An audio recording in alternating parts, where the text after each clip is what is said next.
con quanh đây nhỉ?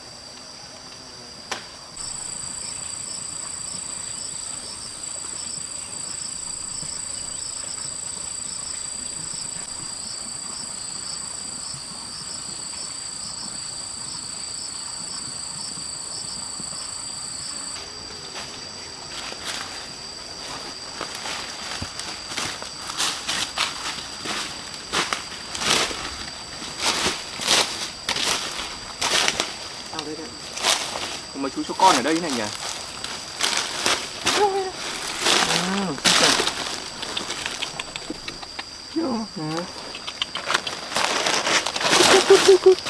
Lại ở đây này. Mẹ mày đâu à? Nào đi ăn đi. Sao lại ở đây này?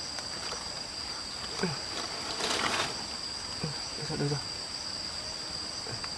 Đây rồi. Cháu mẹ dẫn đàn cháu con này đi ở trên hố này, không chăm sóc được chúng, gầy gò quá. Ôi kìa,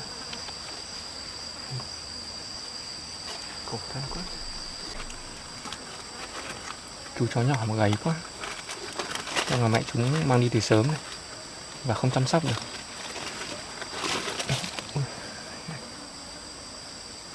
Bị mối ăn hết được mắt rồi này, khổ thân.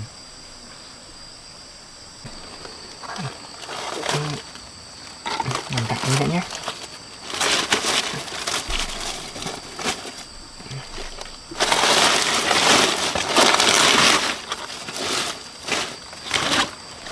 Khổ thân những chú chó nhỏ này. Ở đây nắng mưa thì sao có thể tồn tại được nhỉ? Phải dọn dẹp cho chúng. Để chúng có một chỗ nằm mới được. Khổ quá.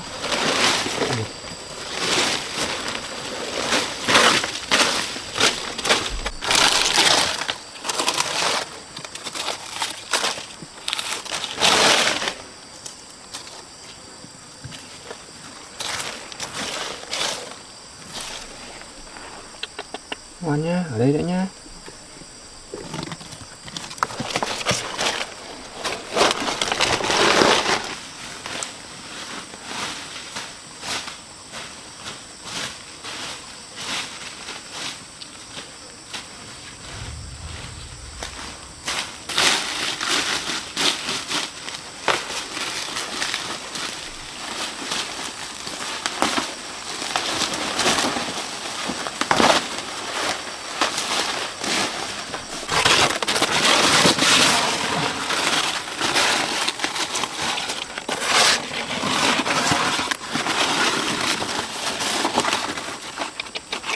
Ra đây nè, ra đây đã.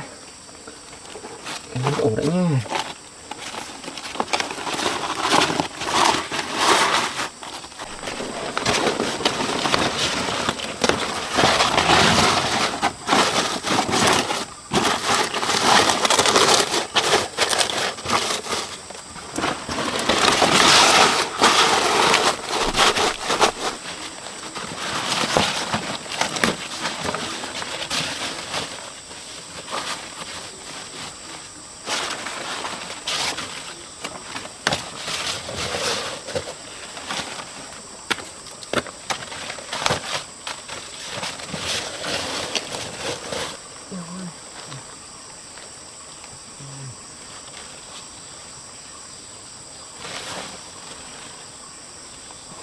Đi vào đây.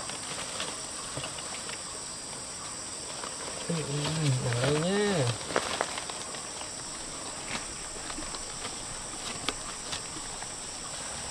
Mình tạm ở đây đã nhá. Tí nữa thì em sẽ đưa đón các em đi về. Ở nhà thì điều kiện chăm sóc sẽ tốt hơn nhé.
xong rồi đây chị, cũng vừa vẽ về tới đây đấy.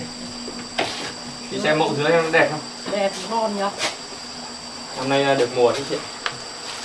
Chị thấy dứa ta mẫu đẹp lắm chị ạ. Thơm ngon nhỉ. Vâng. Bây giờ em bán cho chị lấy hết đống này thì em bán bao tiền quả? Vẫn như lần trước thôi chị. Năm ngoái thì em bán 10.000 một quả, năm nay cũng như vậy. Thế bây giờ em đếm hết ra đây cho chị không? Chị cho lên sọt. Không thì để em đóng vào bao. Không mà Đóng vào bao cũng được. hoặc là cho lên sọt luôn hả chị? Cho lên sọt đi. Vâng. Thế thì để Em đếm nhé. Vâng. Em đếm cho chị nhé.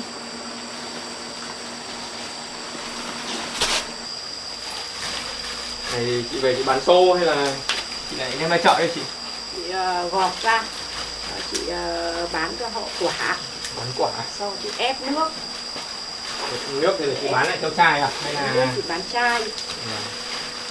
Ngon ngọt lắm như thế này.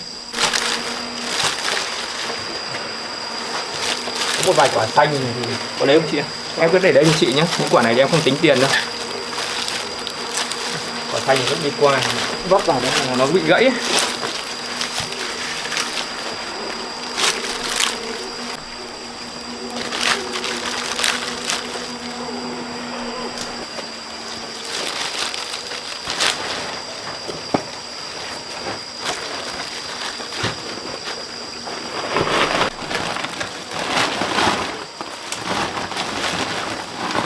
Có một vài kệ kệ bé bé này em không tính tiền em tặng luôn cho chị nhé. Cứ với được ông bán hàng thoải mái như này. Những con bé thì về thì mình có thể ép thêm cũng được. Thì em mình lấy chỗ đi lại.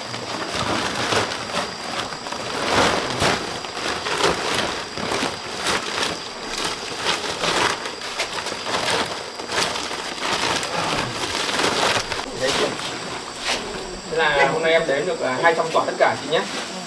200 quả mà nhân tháng 10.000. Hôm nay của chị là 2 triệu. Chắc là nó chín nữa nhưng mà tầm một tuần sau mới lại chín rộng thì mới bẻ được chị ạ. Nó chín bán bẻ được gọi chị. Trong trang trại cũng còn mít với cả dừa nữa thì nếu mà chị có nhu cầu thì chị cứ lên đây. Cứ bán gì thì gọi chị.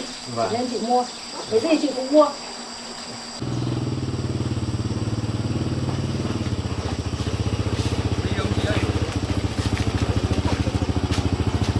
Em chào chị nhé. Chị cẩn thận nhá.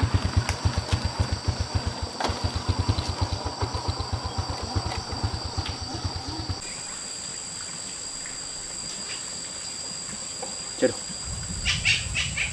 Còn lũ chó nữa. Mà trời sắp mưa nữa. Mình vào lấy sọt đi đón lũ chó về thôi.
Chào.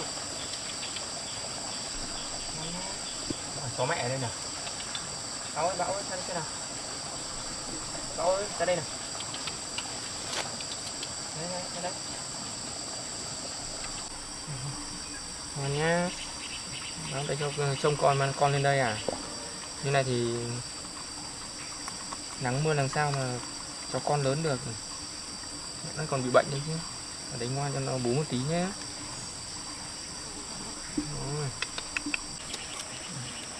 Ngoan nha. Tí đưa cả con về nhà chăm sóc nhé, không được mang lên đây nữa đâu nhé.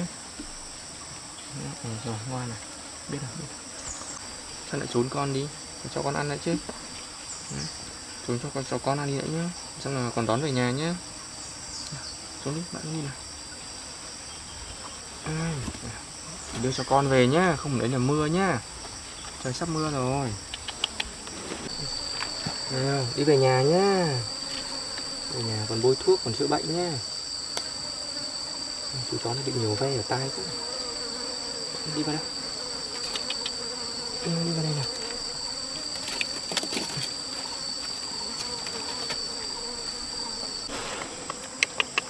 Nào, đi về nhà nhá. Bình tĩnh nhé nào. Ngoan trong này nhá. Đi về nhà nhá. Đi về đâu?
Nhọn nhem hết rồi, tay toàn đất rồi.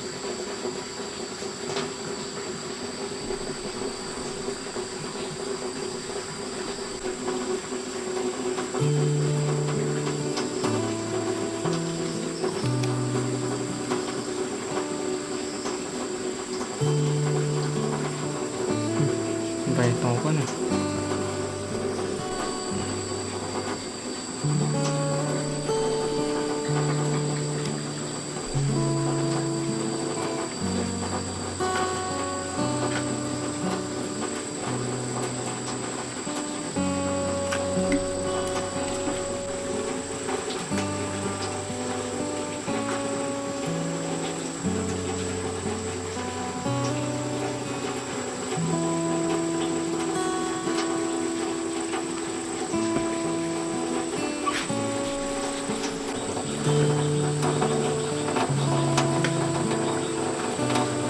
Đến ngoan nữa nha.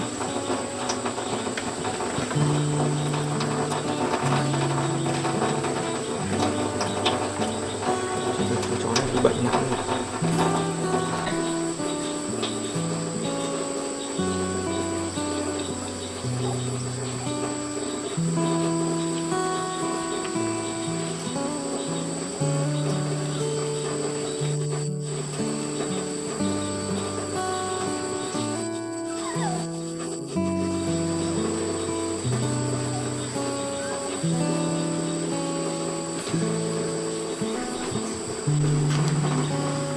Đến ngoan nhá.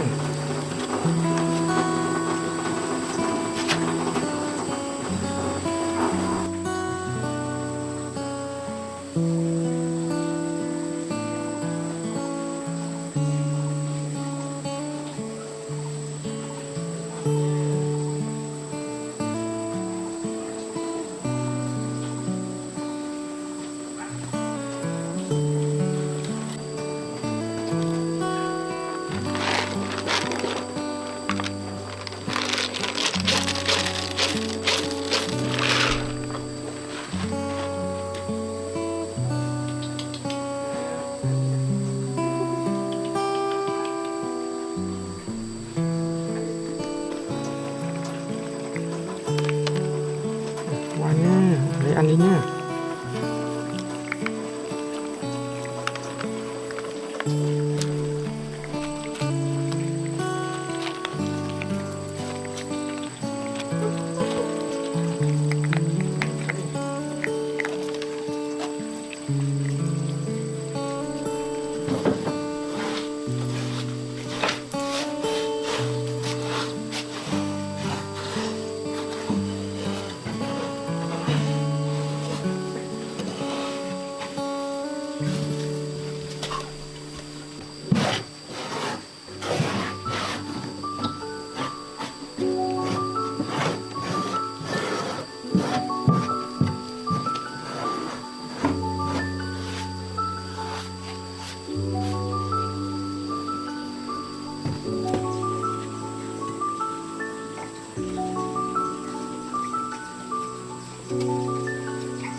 nhưng mà ngồi có cho cháu. Mà cháu xin phép cho đi về nhé. Phải về nhá.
Cũng lâu rồi mình không gặp Long và Kỳ, không biết là hai bố con anh ấy sống như nào nhỉ? Hay là mình phải thăm Kỳ và Long đi, cũng lâu rồi cũng không được ra ngoài. Nào Kem ơi, Mon ơi, ra đây ăn sáng nữa nào. Nào Kem ơi, Mon ơi về đây nha, ăn sáng không? Cho mày ăn xong là ra ngoài công việc nhá.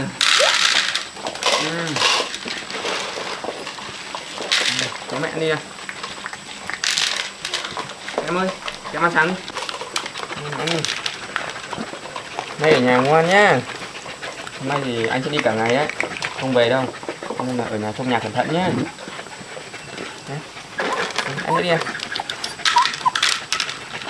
Mon ơi về đây. Mon. Nào.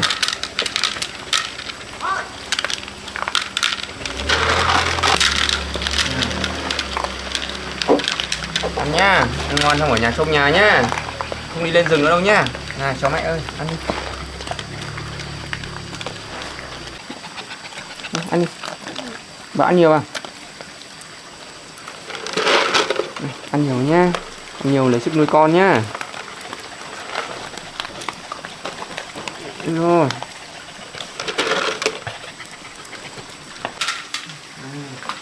Ăn nhá, ăn xong ở nhà trong nhà nhá.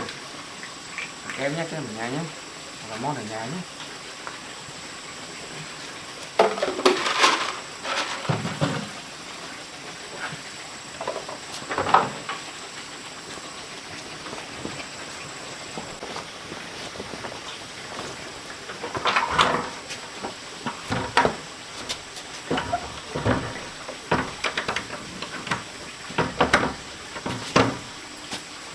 Bye bye nhá, ở nhà nhá.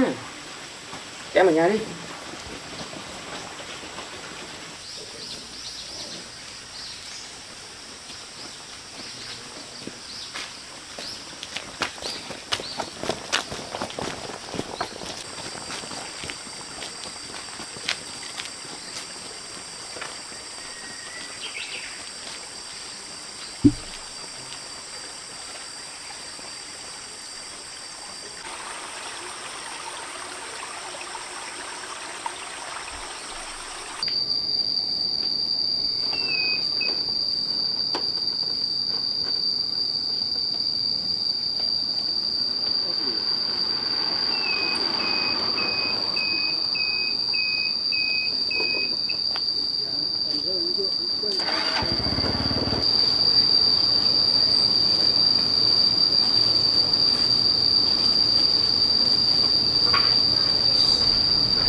Em đi chào chị.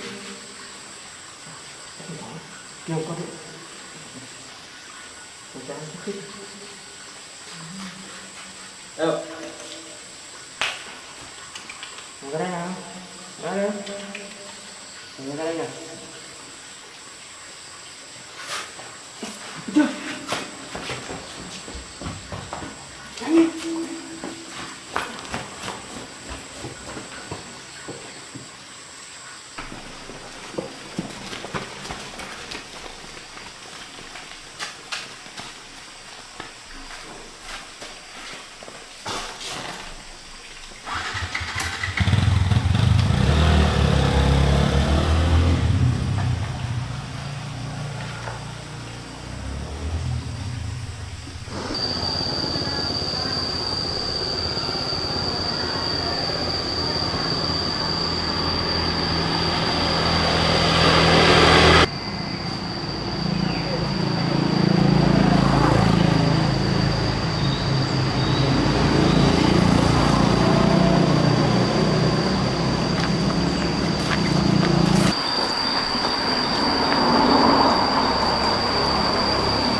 Sáng sớm Lan bị sốt, bố đắp khăn mát lên trán Lan.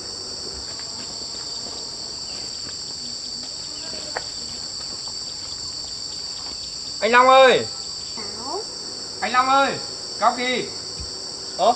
Anh Lâm à? Vâng, em đây.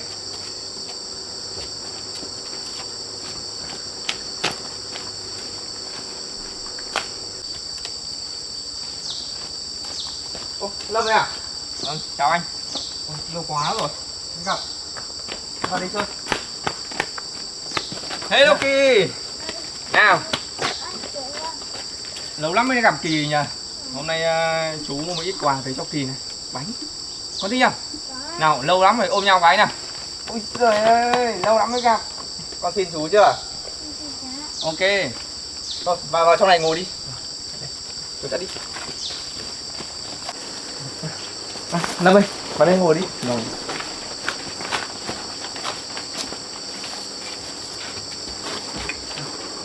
Kỳ đang học bài à con? Năm nay Kỳ học lớp mấy rồi nhỉ? Lớp 2 rồi ạ. Năm nay lên lớp. Năm nay Kỳ học lớp mấy rồi nhỉ? Lớp 2 rồi ạ. Năm nay là lên lớp 2. Có uống nước đi. Dạ. Đấy, có lớp uống nước đi. Chú giặt sách cho Kỳ nhé. Anh uống nước đi anh. Lâu lắm rồi mới lại có thời gian rảnh, mới cả đi tới đây để thăm anh. Thế nào, dạo này cuộc sống của cậu thế nào rồi? Em vẫn ổn anh ạ. Chỉ có là thời gian vừa rồi trong một chuyến đi rừng thì bị ngã nên là phần lưng bị đau. Và bây giờ phải đeo đai lưng mất một thời gian. Bác sĩ có bảo bao giờ là phục hồi được không? Thời gian phục hồi mình phải từ từ anh ạ. Có thể 1 năm hoặc là 2 năm. Biết là cuộc sống về quê thì có vất vả rồi, nhưng cậu cũng đừng quá sức quá. Dạ vâng. Thế còn anh về đây được lâu chưa? Cũng được một khoảng thời gian rồi. Đây thì tôi làm ở nhà, với lại cũng quy hoạch được khuôn viên ngôi nhà rồi. Căn nhà rộng rãi, khu vườn cũng rộng. Chắc anh cũng đã bỏ không ít công sức ra đây nhỉ? Cũng tự mình làm thôi. Coi như là niềm vui về quê cày cấy. Thế còn Kỳ, con thấy cuộc sống ở đây với bố thế nào? Có vui không? Có ạ.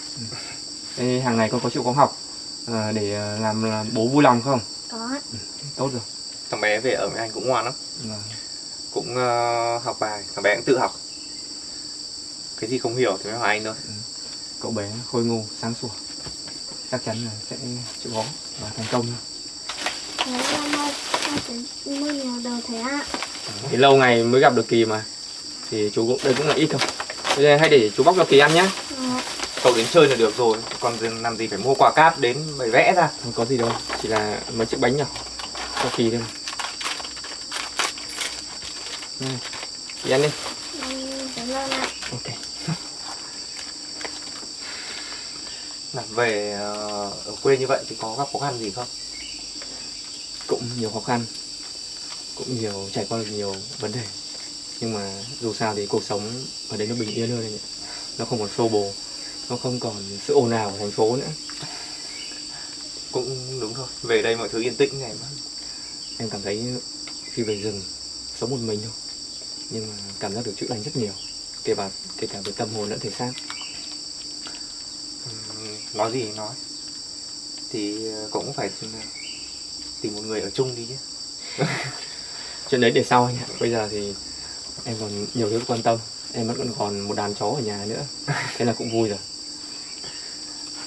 Anh bảo với Cao Kỳ là có thời gian cũng nên thăm cậu, nhưng mà trong cái thời gian quy hoạch nhà này anh cũng chưa có thời gian rảnh để đi. Vâng. Thì trong thời gian tới thì khi nào xong anh sẽ đưa Kỳ lên nhà cậu chơi. Dạ, nhất trí.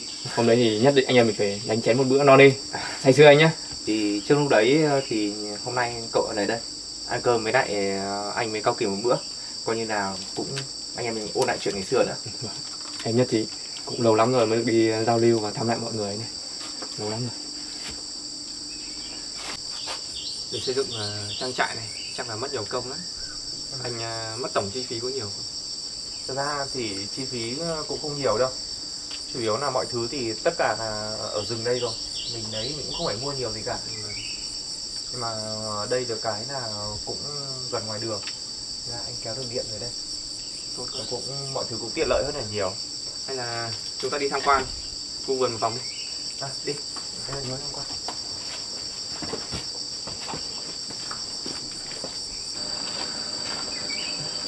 Khu vườn rau này anh trồng cái rau gì đây? Đây có rau dệt này, rau đay, với cả là có loại rau bao nữa này. Đúng bao à? Cái này hay nhỉ? Cái này thì hơi lạ một chút. Cái này thì ở trên vùng cao thì họ sẽ trồng nhiều hơn. Thì có một chuyến anh đi thì anh lấy được một chút hạt giống rồi. Anh ươm được ra có bằng này thôi. Rau này anh cũng không có nhiều giống, ươm bằng này. Nhưng mà được cái loại rau này dễ sống ấy. Nó sức sống nó khỏe. Nên là người vùng cao họ hay trồng ở trên núi để làm những loại rau chính Trong bữa ăn hàng ngày đúng không? Đúng rồi. Cái rau này thì nó có tác dụng gì không anh? Cũng anh không được tìm hiểu sâu lắm, nhưng mà có vẻ là như họ nói là ăn nào cũng có một chút hỗ trợ về sức khỏe đấy. Vâng. Vườn rau xây dựng quy mô thôi. Dạ. Chắc chắn là mất nhiều công lắm đấy. Cũng không nhiều công thế đâu. Đầu lang cũng tốt rồi, nên tốt quá. Vườn dưa chuột cũng sắp có Hoa rồi, lên mầm cao lắm rồi. Đây là rau tía tô với cả rau hẹ này. Trên trang trại của em cũng trồng được một ít hẹ.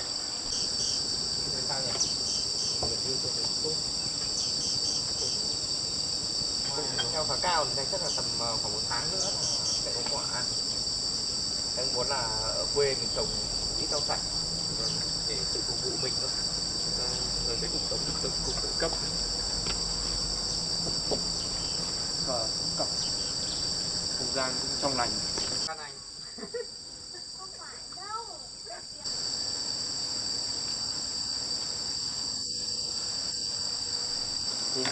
Phía trên này là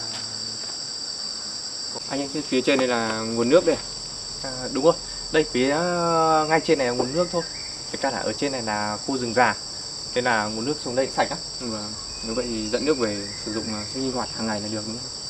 Rất tiện lợi và chăn nuôi và rất là rau nữa. Anh cũng dự định là về sau sẽ chăn nuôi thêm ở khu vực ở dưới này nữa, nhưng mà cũng chưa làm được. Chúng ta cứ dần dần anh nhỉ. Thôi, cậu vào trong này ngồi đi, mát để anh nằm với mỏi.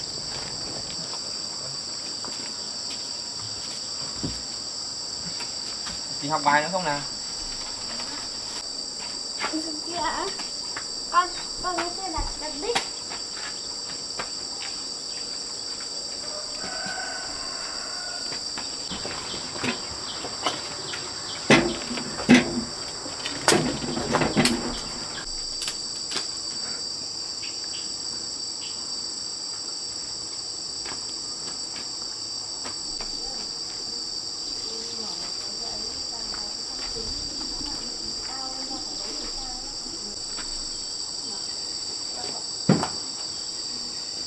Ôi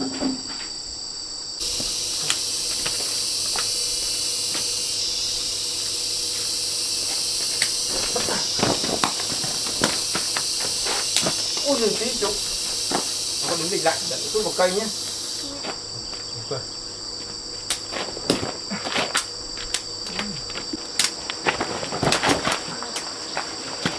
Lại. Dần được.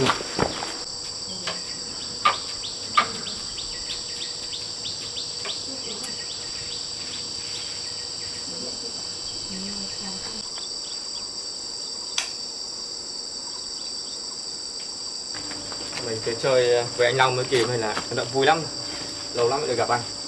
Thì không, anh xin phép em phải đi về nhà nữa. Hay là ở lại đây chờ anh mấy hôm nữa? Tại vì em còn một đàn chó ở nhà, sáng nay đi cho chúng ăn, bây giờ lại về mua đồ cho chúng nữa. Kỳ ơi, chú về nhé. Anh tìm cái trước.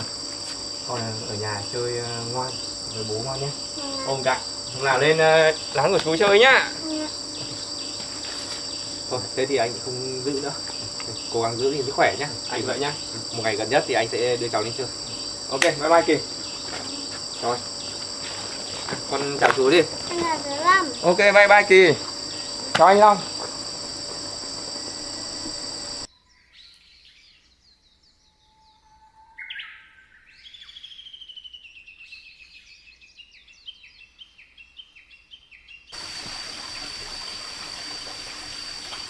Hello Đào. Hello. Đây là em ơi, Mon ơi. Có mẹ này. Ở nhà ngoan không? Trong nhà không ấy? Hả? Em ơi, Mon ơi. Đâu rồi nhờ? Em ơi, Mon ơi, Đào ơi. Anh mua đồ ăn về cho mấy đứa này. Sao lại mấy đứa nó hết đây nhỉ?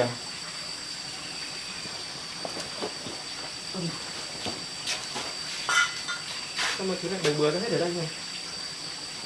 Mon ơi, Kem ơi! Sao chỉ còn những chú chó này ở đây nhỉ? Lại không thấy Kem và Mon đâu nhỉ? Rõ ràng chút lúc đi mình đã xích Kem ở đây mà. Cả Mon nữa.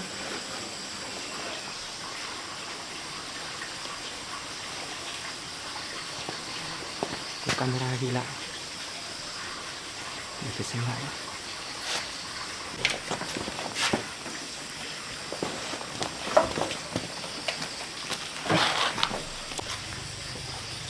Sao nó có cả xúc xích ở đây nhỉ? Mình đâu có cho, mình đâu có cho nó ăn xúc xích.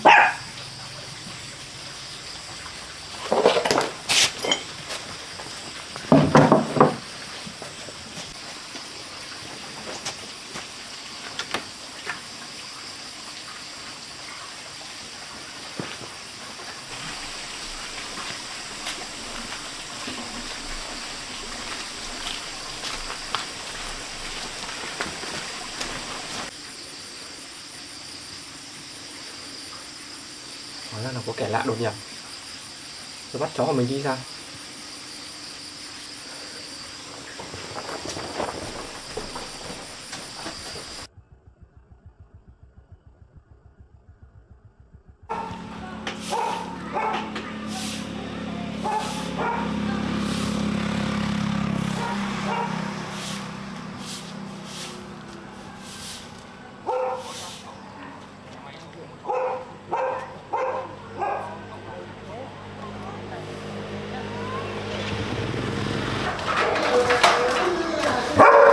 Đây anh xem nào. Thì có bằng này.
bác ạ. Ờ. Vậy bác cho cháu hỏi, phải bác là người hay mua chó không ạ? Có, bác mới mua một đàn chó đẹp lắm, các cháu ra mà xem. Vâng, tại vì cháu đang bị mất mấy con chó, thì bác cho cháu ra xem ấy. Ừ đi. Vâng. Đường nào vậy bác?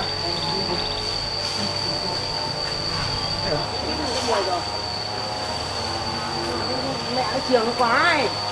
Mẹ nó chiều nó quá, không biết gì là thể cao dọn này. Chỗ nào thấy cỏ? Vâng. Chỗ nào thấy cỏ đang đi vô gạo.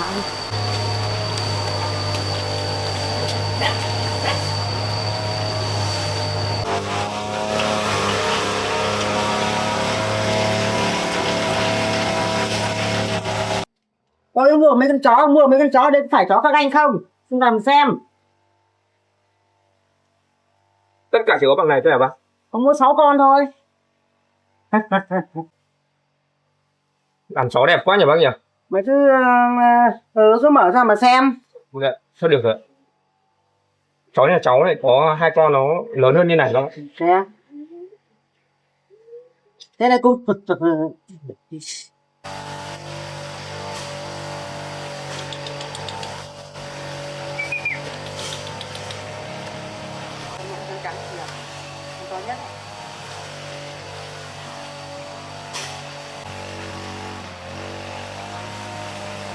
Cháu cảm ơn bác đã cho cháu xem, nhưng mà ngồi chó nhà cháu. Thế này. Cháu xin phép cho đi về nhé. Về nhá. Trưởng ra. Cháu xin phép bác, cháu đi về. Mà bác ơi, ở đây liệu còn nhà ai mà mua bán chó không? Có mấy người nào đi là anh em hỏi, người nhà mua chó lắm. Vâng, vâng bác. Em mong mua chó à nhá. Cái này thịt thôi.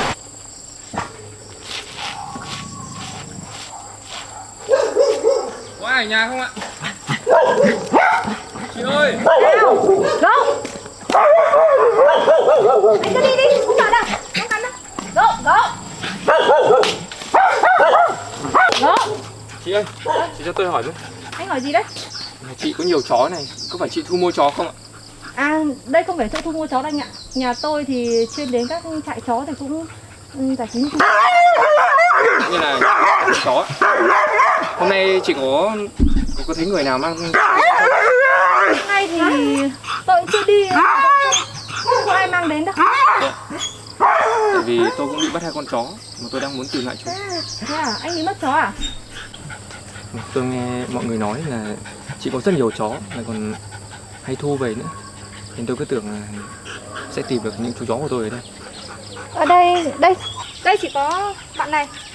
Đây, anh ạ. Mấy ngày hôm kia đến đây. Một chú chó màu vàng này không phải chị? Vàng ạ?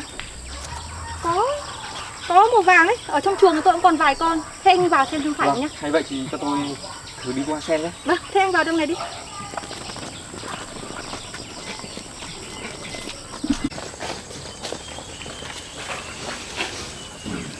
Đây có chú chó vàng nữa. À, đây là chó tai anh ạ. Chó này không phải chó nhà tôi.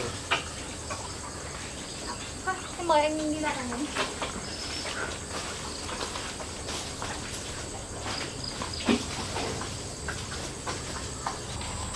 Cảm ơn chị, rất tiếc là không có chó nhà tôi. Anh ơi, bây giờ anh cứ để lại thông tin liên lạc đi. Thì là có gì nếu mà có con chú chó tương tự như thế thì tôi sẽ gọi cho anh. Bởi vì là mỗi ngày ở đây thì sẽ nhiều lắm, có nhiều người đến nhận giống anh ấy. Tôi cũng hy vọng là sẽ tìm được lại chúng. Vâng. Thế anh cứ để lại thông tin liên lạc cho tôi. Nếu vậy có thông tin gì thì chị liên hệ giúp tôi. Cái địa chỉ tôi tên là Lâm. Hiện tại tôi ở thôn 11, xã Tân Long, huyện Yên Sơn, tỉnh Tuyên Quang chị nhé. Thế thì hai thôn ở phía hai, cách đây 2 thôn nữa sao phải không anh? Bây giờ tôi xin phép, tôi đi về đấy. Vâng. Cảm ơn chị.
Cô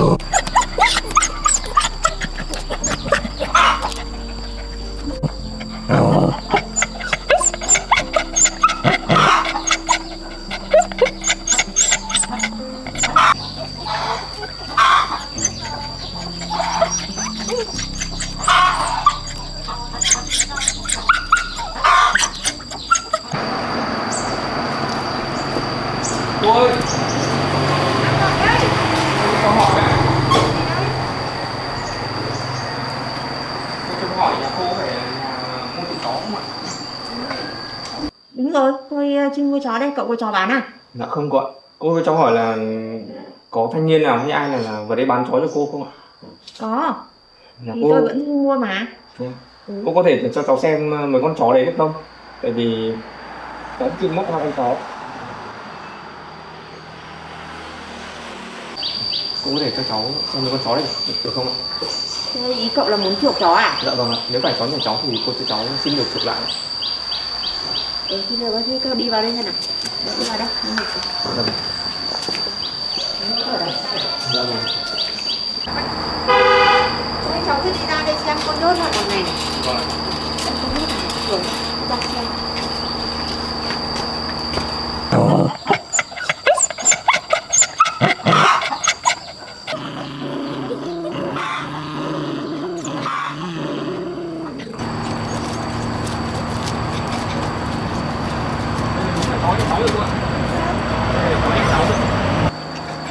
Đây đúng là có 2 con chó nhà cháu rồi.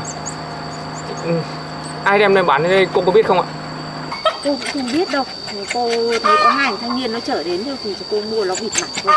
Đã. Vâng. Cô ơi, vậy người ta bán cho cô bao nhiêu tiền vậy ạ? Ý cháu là muốn chuộc lại 2 con chó của cháu à? Vâng. Nếu được đấy, thì cô cho cháu chuộc lại nhé. thì nếu mà cháu chuộc thì cô cũng đồng ý thôi, nhưng mà cô mua của người ta là đã 700-800 một con rồi. Nếu mà cháu chuộc thì cô cũng để lại cho cháu. Vâng. Nếu vậy cô để lại cho cháu 2 con chó nhà cháu nhé. Cháu gửi lại cô tiền. Với cả thêm một tí công gọi là công của cô chăm sóc vậy. Thế cho cháu bắt chó cô nhé. Em ơi, con ơi. Đi về thôi. Thế nào cũng may cho cậu ấy nha, là đến kịp đấy. Chứ nào có khách hẹn chiều nay là tôi cần hết đấy. Là cô bán luôn ạ. Ừ. Em ơi, món này ra đây nào, món này. Món này. Thế những con chó này là chó ở đâu đây cô? Thì cô cũng toàn mua của người ta thôi mà. Này, thế mà nó cứ hiền thế nhỉ?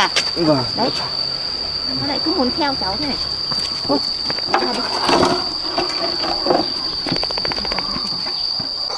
Thôi đợi vào cho cô nào. Đấy, 2 con nữa. Được cô. Thế còn Sao hả cháu? 2 con chó này thì như thế nào thế ạ? Thì cô hẹn khách rồi. Thế là cô bán để cho người ta nuôi hay là bán để thịt ạ? Thì cô cứ biết bán thôi, còn không biết là họ thịt hay là nuôi. Mở vào cho cô. Từ cô để cháu xem 2 con chó này được không ạ? 2 con chó này cũng đẹp, với cả nó cũng theo cháu. Cô không được đâu cháu ơi. Cô lại hẹn với người ta buổi chiều nay bắt rồi. Như thế thì thất hứa thì ngại lắm. Hay là cô bán cho người ta bao nhiêu tiền vậy cô? Nếu được cho cháu mua lại cả 2 con chó này được không ạ? Cô bán cho người ta 1 triệu một con đấy. 1 triệu một con, cháu mua 2 con này 2,5 triệu được không? Như thế thì cô thất hứa với người ta ngại quá. Thế thì 3 triệu được không cô? Bây giờ những con chó này cũng đáng thương mà. Cháu chỉ sợ là người ta đem đi thịt thôi. Quá nhỉ. Đây, ra đây nào. Đây con chó này đáng yêu này mà cô. Thôi cô bán cho cháu nhé. Vậy cô để cho cháu 3,5 triệu 2 con nhé. Thì cả 2 con của cháu nữa thì cháu gửi cô 5,5 triệu. Lệch cậu quá nhỉ. Chiều nay tôi không biết ăn nói với người ta thế nào đấy. Dạ, thôi cô hãy để cho cháu đi. Không để những chú chó này đi vào lò mổ cũng tiếc mà. Cô để lại cho cháu nhé. Vâng, nào ra đây.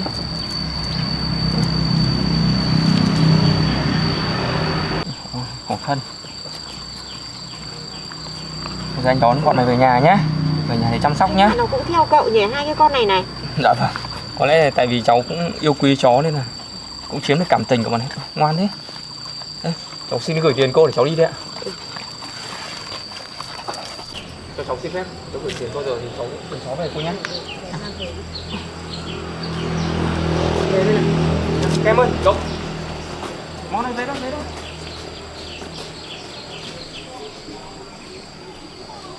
Em ơi, món này, đi đâu?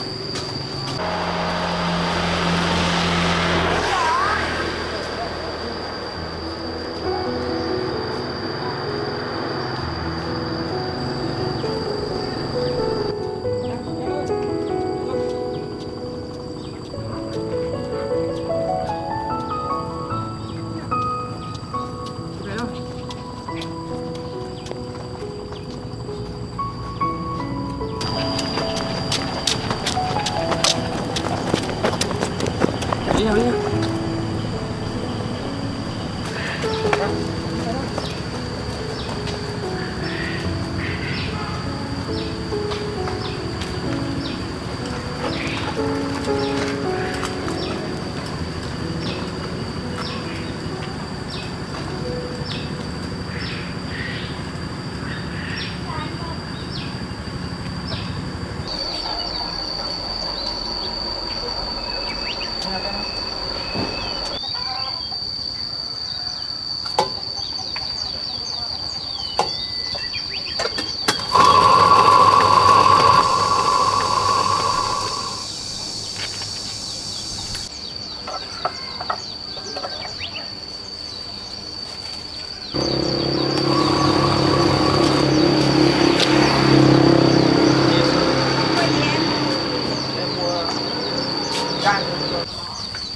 Chị thì lấy cho em ít gan.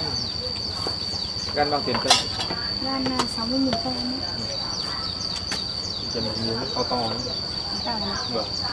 Hay lấy hết từng này? Thôi lấy một miếng to thì chị ăn đủ ăn. Xin vào đây cho em.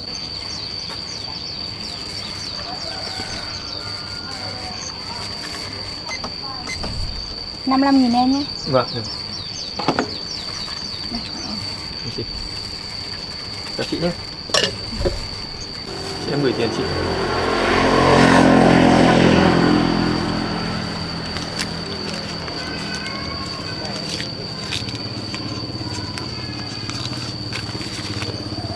Đây của em nhé.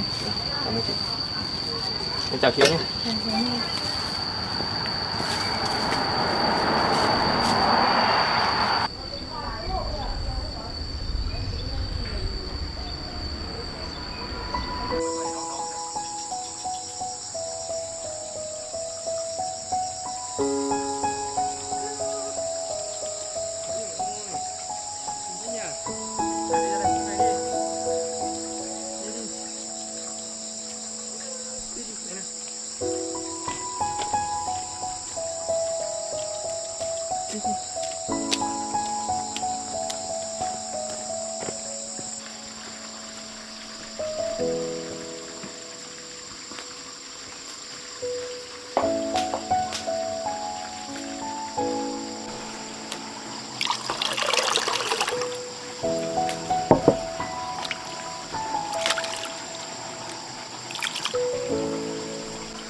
Chờ tí nha, sắp được ăn rồi nhá.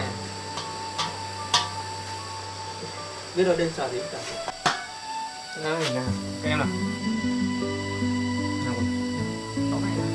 Đâu.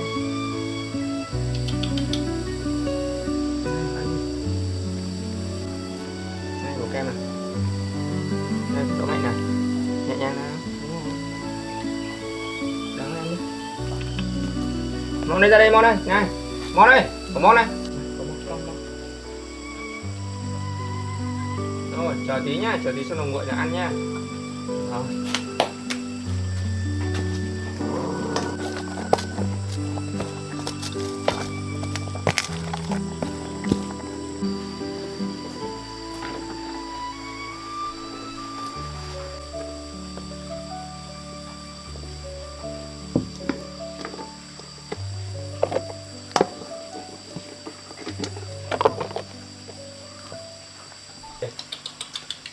Món ơi, kem ơi nào, ở đây. Món này ra đây. Về đây, vàng về đây. Về đây.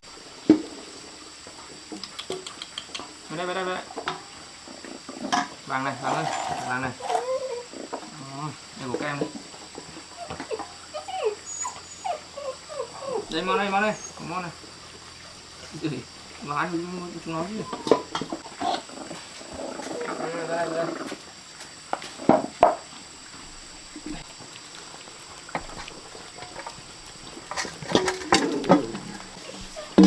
Đây. Ăn đi mà lấy sức nuôi con nhá.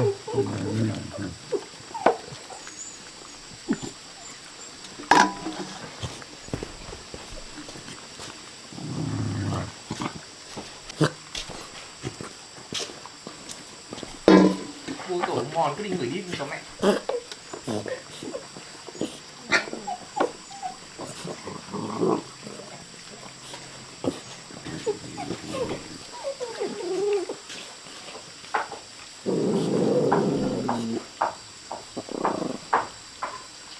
Đây vẫn còn nè. Vàng ơi. Đâu rồi, ra đây nha. Vàng ơi. Ra đây ăn đi. Này.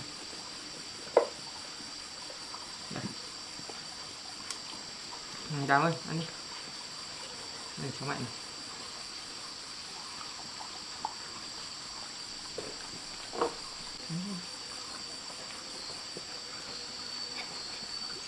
Rồi, hết rồi.